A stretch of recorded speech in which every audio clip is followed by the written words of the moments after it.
শীতলকুচির গোসাইহাট এলাকায় বাজ পড়ে মৃত্যু হলো এক যুবকের। মৃত যুবকের নাম দীপজয় বর্মন, বয়স 15। পরিবার সূত্রে জানা গিয়েছে, এদিন সকালে জমির ধান কেটে বাড়ি ফিরছিলেন, আর সেই সময় পথে সেখানে বাজ পড়লে গুরুতর জখম হন ওই যুবক। পরিবারের সদস্যরা মাথাভাঙ্গা মহকুমা হাসপাতালে নিয়ে এলে চিকিৎসক মৃত বলে জানায়।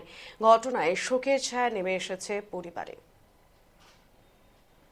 শীতলকুচির গোসাইহাট এলাকায় বাজ পড়ে মৃত্যু হলো যুবকের। মৃত যুবকের নাম দীপজয় বর্মন, বয়স মাত্র 15। পরিবার সূত্রে জানা যায় যে জমির ধান কেটে বাড়ি ফিরছিলেন, আর পথেই বাজ পড়ে। বাজ শরীরে পড়ার ফলে গুরুতর জখম হন ওই যুবক। পরিবারের সদস্যরা এরপর মাথাভাঙ্গা মহকুমা হাসপাতালে নিয়ে এলে চিকিৎসকেরা মৃত বলে জানায়।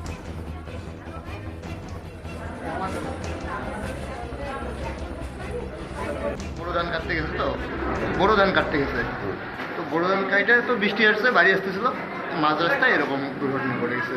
বাস করে একদম মানে সরাসরি গাড়ি পড়ছে বাস। মানে কখন হচ্ছে ঘটনাটা? এই 9:30 10টা আজকে আজকে কোন জায়গায় হয়েছিল এটা? শীতলকুচির গোসাইহাট গড়খোলা। যে মারা গেছে তার নাম কি? দীপজয় বর্মন। হ্যাঁ, দীপজয় বর্মন। দীপজয় বর্মন, বাড়ি ওখানে। বয়স কত হবে? 15 বছর। 15 বছর।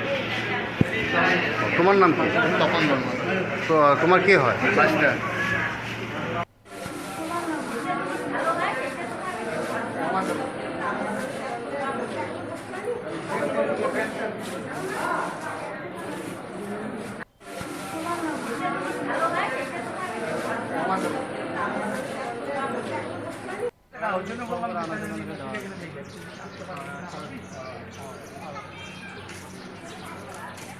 আরে থাকলে না